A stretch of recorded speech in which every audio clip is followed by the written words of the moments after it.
G'day everyone, Matt from Panda Explores here. It's weird to be saying that again after all this time. I was going to say something funny. My video coming back to YouTube was going to be funny, but seeing that the climate that we're in at the moment, I thought I'd be a bit more mute on the comeback trail, I guess. It's yeah, it's weird to be talking to you guys again. Weird to be making content again. I don't think I've filmed a video since February last year. I think it might have been last year. So yeah, it's crazy, but welcome back to the channel. This is brand new video. Today is actually, I think it's the 6th of April 2020, and if you haven't met me before, my name's Matt. This has been Panda Explores for the longest time, and right now I am in a little gorge area near my house. This was the start pretty much of a lot of fires in Victoria originally, to the point where we actually got evacuated. The fire got very close to our house, but right now I'm in the Plenty Gorge, and as you can see, it's breathtaking behind me. This was back in December, January, fires around here, or December I think, and yeah, I've decided to come out here because I'm looking for something that I was looking for many a year ago that you would have seen on this channel. I'm actually out here looking for the coal, I think it's the coal something mine, oh not mine, sorry, it is the COULSTOCKS Mill. Now this was originally based in a little town called Springfield, Victoria, which is now known as Bundoora. So Bundoora, Mill Park, South Morang kind of area. It was Springfield, then it was Janefield, then it became Bundoora as we know it today. So I'm out here. I'm actually decided to sort of hit the road because it's been a bit hard being stuck in quarantine, and at least this is close by to me. I can go out and film. So this will be my introduction back to the channel. I thought I'd just sort of walk through a few things. I have a stockpile of video I'm sitting on at the moment, and you guys will be seeing it coming out. I just thought, you know what, it's just sitting there, it's all ready to go. And seeing that a lot of people are stuck in quarantine at the moment, or they're isolated, self-isolating as most of us should be doing, then yeah, you guys need something to watch. So hopefully this is entertaining enough, or you get something out of it. And I'm just making sure I'm not tripping over anything as I walk through this bush. But can you believe everything behind us there is starting to grow back a few months on. But one thing bushfires do well is clear a lot of land and brush for us to explore. So I'm hoping that I can find this mill. I've been looking for it for years, and haven't got much light. So join me today here on Panda Explores. It's good to be back, guys, and I'll talk to you a little bit more about what's going to happen in the next few months, what's happening in the future hopefully, and we'll go from there. So let's find this mill. So right down there at the moment, that is the Plenty River. And as you can see, we've had a ton of rain in the last few days. This is now on a Monday, and it rained all weekend. And as you can see, all the bushland, as far as you can see, this used to be completely covered in like brush. Very hard to see the river even. And my objective is to try and find the lost mill down here. Now, there's only a few photos of this mill. It was something that was built out here. It was probably, I think it's 1841 it was built. So you got to remember that Melbourne was actually, I think, founded in 1835. I'm just going off the top of my head, I could be completely wrong, but yeah, so to be out here like 20 something kilometers away from Melbourne City, only not even 10 years after, is pretty crazy. So this was actually one of the first sort of river operated mills as well, not only in the area, some quartz there, but in Victoria in general. So I'm going to keep an eye out. I'm pretty sure from pictures, there's not many pictures of like its location exactly, but there's paintings of it from like 1860, just before the mill actually closed. I think it shut in 1865, so it didn't live a very long life, but I'm hoping, because just look how clear the edge of the river is here. Like, it's all starting to grow back now, but as you can see, we're going to have a lot better view of trying to find this. Now I try and decide if I go more down that way, which I have been that way before, or if I head more up towards Janefield itself. Now the reason a lot of people know the name Janefield is because of the there was an institution out here for children that was sort of it was like a sort of like a handicap type place, like a mentally it wasn't like a mental hospital, sort of like an asylum, but it was more of a sort of like a farm that kids that sort of a bit more disadvantaged might be able to learn some things and sort of live in an area that's a bit like safe and non-stressful. So just thought I'd say that, because I've actually spoken to someone that lives in that building, and they always get upset when people say it was a mental institution, because it wasn't. So, oh, I won't be able to cross there. That's very wet. That's very wet. But as you can see, like, the water was so much higher than this, even last night, but that is flowing. I have a feeling that it's over there somewhere. So I think we should head that way, but I might have to climb up this embankment again. So you won't believe it, but this image here is a picture of the COULSTOCKS Mill, I think in 1850, and I think it's this location here that photo was taken. So I'll put the picture in here again, but I have a feeling that it's down there somewhere, which is going to be very hard, because the trail, I'm pretty confident, is going to be very tough to manage, but we'll see how we go. I think I might have to walk up there as opposed to down there, because we got some flooding down there. It's crazy. So I think this might be a better view. We're up a little bit higher. It is a long way down from where I'm standing, so I don't want to exactly slip, but I think we might be down there somewhere, which is pretty exciting. If I can narrow it down, I can come back and actually work it out better. How's that for a view? It's absolutely beautiful. Seeing some water, actually going down this river like more than normal. We really need it around here too, because this was all incredibly dry, and hence why we had some of the worst fires we've ever had in Australian history.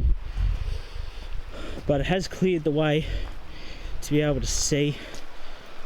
As in all Mother Nature, it always resets itself, and as you can see, it's already growing back very quickly. So I'm gonna try and stay up as high as I can, because it is difficult to get up these slopes, especially after all the rain we've had.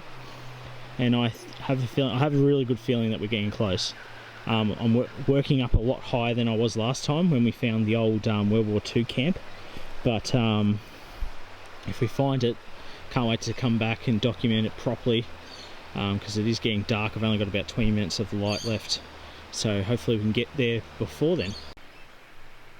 Oh man, so much corrugated iron out here. As you can see, it's just all would have been buried underneath all these bushes. As you can see, this area, I've not walked through one part yet that hasn't been completely destroyed by fire. This fire originally got put out at 5 acres or 5 hectares, I think, and by the time the fire reignited and they finally contained it, that I think was out to 63 hectares or acres. I'm pretty sure it was hectares, but it's just massive scale. Like in comparison though, like there was 1 million hectares burnt in the Victoria, New South Wales fire on the east coast. But it's just insane to see this scale. Well, here's about as dead as the airback scene in Melbourne.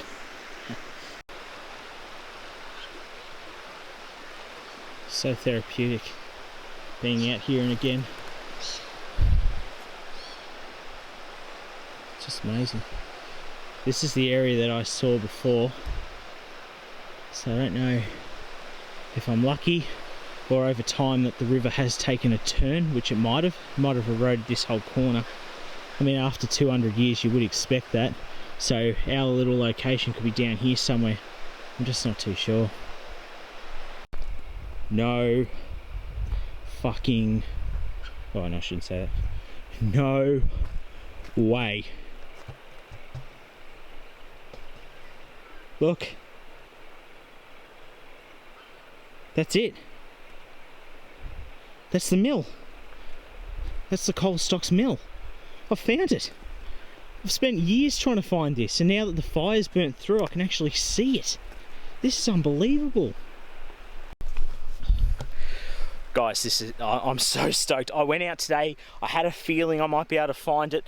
I mean, sometimes with this kind of thing, you've got to just trust your instincts, which sounds daggy as, but it's awesome trying to find something without the use of a map or someone telling you where it is, because it's just so much more exciting. Like, I found the COULSTOCKS mill. No, I don't think anyone's filmed this before. I know there's only a few photos, maybe 5 photos of it actually, like, physically in its state now, and I don't think there's been any photos taken since like 2009. So I am like, the words can't, like, oh guys, I'm so stoked. This is amazing, seriously.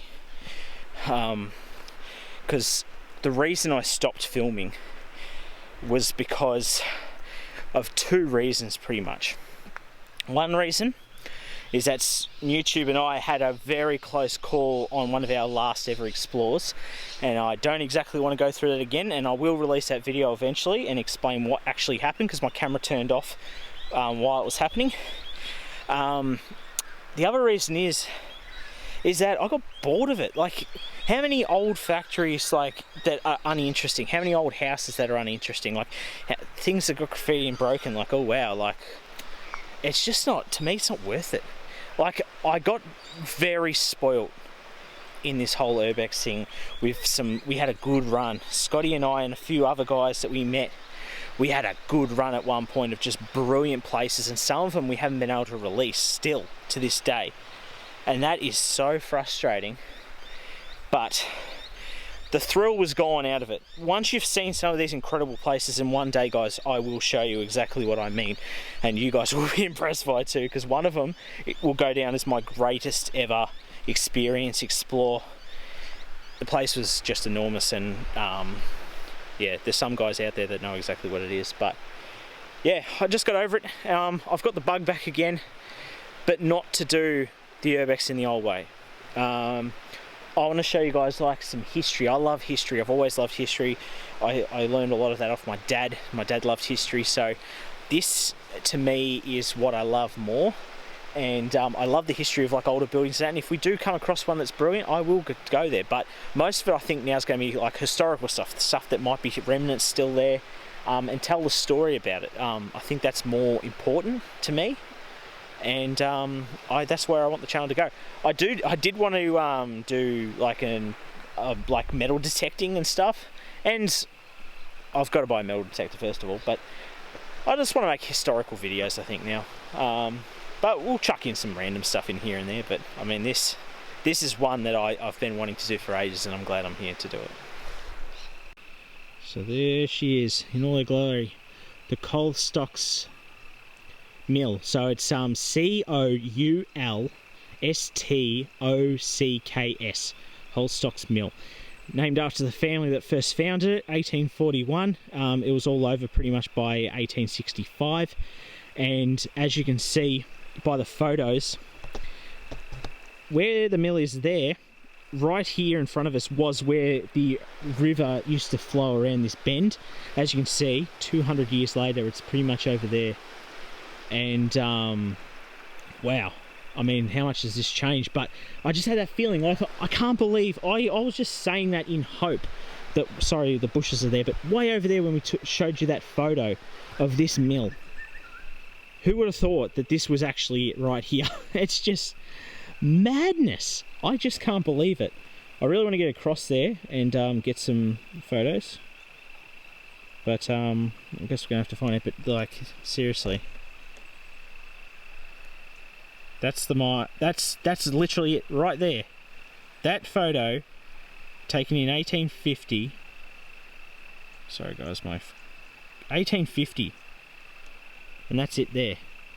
Amazing. And to think that this shut down 1865. So I guess it's not really 200 years, it's like 200, it's like 150 plus or something. Which is still bloody awesome. I mean, it's such an early part of Victorian history. So I'm going to try and work a way across all this muck. And when I check in with you guys, hopefully we'll be on the other side. I don't know if you're able to, but if you could come through here with a metal detector and see if there's any gold. Because, I mean, the river did sort of have gold. That's just a flow off from the estate. But, I mean, this is bedrock from like 150 years ago. Like, the water occasionally comes through here, as you can see, but most of it's like over there now, so be worth coming down here maybe one day. Who knows? I know I'm going to mention it again, but seriously, if there wasn't for this fire, I would have never been able to find this, I don't think. Even now, like, the grass is starting to grow again. But this, to add a little bit more history to it, this mill was created, it was one of the first water-driven flour mills in Victoria. And as you can see, the water would have come in from around this bend here. It would have had the actual mill wheel, and then it would have been driven into the main building here. As you can see, there's the retaining walls. So it's all 150 years old. Isn't that incredible? Like, this is seriously incredible. Absolutely beautiful. Like, this gets me excited finding this. It's like being in archaeology or something. I thought that was steel cable just then, but it's actually just a tree. But as you can see, like, erosion has come down, and that's what's causing all this. But river would have come around this bend at some point and then powered this mill out here in the middle of nowhere, pretty much. I actually don't know what's above here. I have a feeling it's Mill Park, like the estate. I think it's called Britannia. Not Britannia. It's like a Banksia Park, I think, or Baronia Park. But either way, we're pretty much sitting right below it. But this is the actual mill, and I seriously don't think anyone's been here since like 2009. So it's 2020 now, so it's been 11 years since it's been documented. I'm so happy I get to film this. So happy. I don't really want to stand on the wall because it is going to be, it might be a little bit brittle, as you can see. Chunks of it's fallen out, but this would have all been locally quarried. So this is all bluestone. Bluestone out this way is very was very popular with the founding like our founding settlers in the area of white Australia, at least the Europeans. But as you can see like where the floor would have been in this. And I've just noticed something over here which is really cool, is that someone's actually got their name pressed into that. So it says GW and like PAX or PAK. It might have even been the year that it was made. AX GCW. It could be COULSTOCKS. And then someone else. But like, look how beautifully this was cut. This was all hand cut. There's an A in there and a W. AW. We got GW. There's like all patterns. Like, I don't know about that one. That says HFT and then some W's. It's like scratch marks there. How beautiful is this? Sorry guys, I'm like geeking out. I'm very much a history nerd. So to see something that was a part of, like, essentially like part of history, like part of our history, is pretty special. I think that might have been a doorway there. But how great was that? I'm going to get some photos of that before it gets dark. But I'll take some photos and then we'll go wander in these walls and have a look.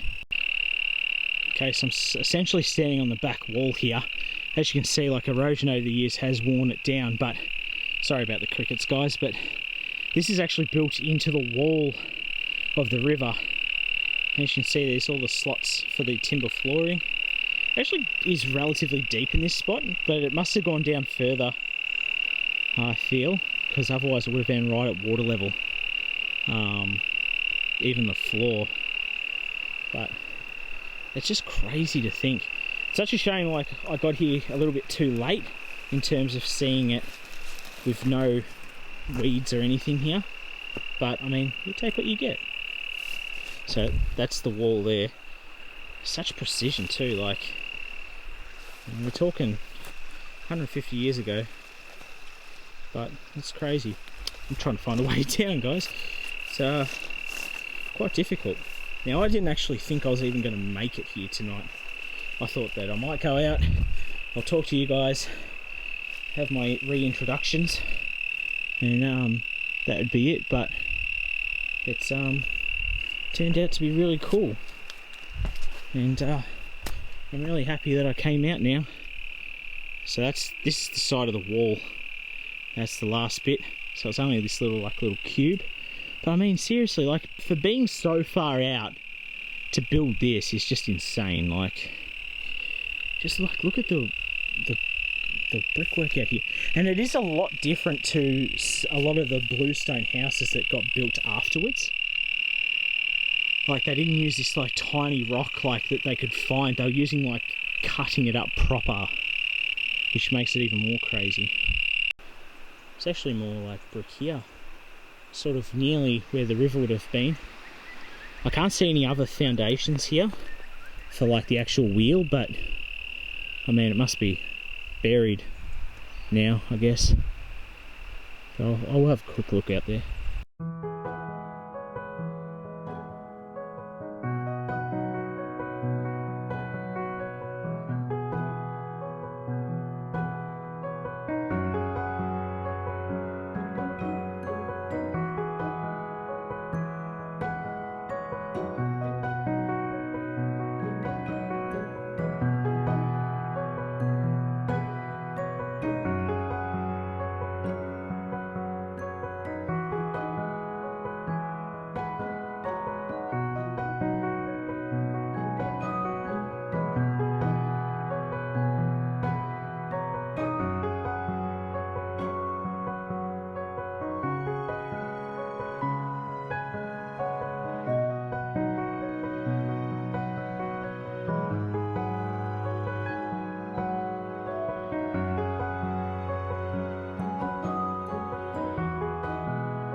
Alright guys, I think I'll end it here just in case it gets a little bit too dark. My trek home now is going to be in pitch black, trying to get back into that bush that we just endured. But thank you all so much for watching. It's great to be back. Hopefully you guys enjoy it. Leave the video a like if you did. I know plenty of people have been subscribing even though there's been no new videos, but I guess there is a good back catalogue there. So if you enjoyed this video, let me know what your favourite part is. If you like the idea of getting historical places and random little facts about Melbourne or something like that that you might not know, leave a comment below. But for me this is really special and I really enjoy doing this. So to get back in the swing of things, I think Panda Explorers doesn't have to be just urbex. It can be finding historical sites too. So till next time guys, my name's Matt, this has been Panda Explorers. Check us out on _Panda Explorers for photos. I'll try and get some photos of this out. And that will be it for today. So thank you all so much for joining me on this little adventure. It turned out really good and it's good to be back. So I'll see you guys very soon.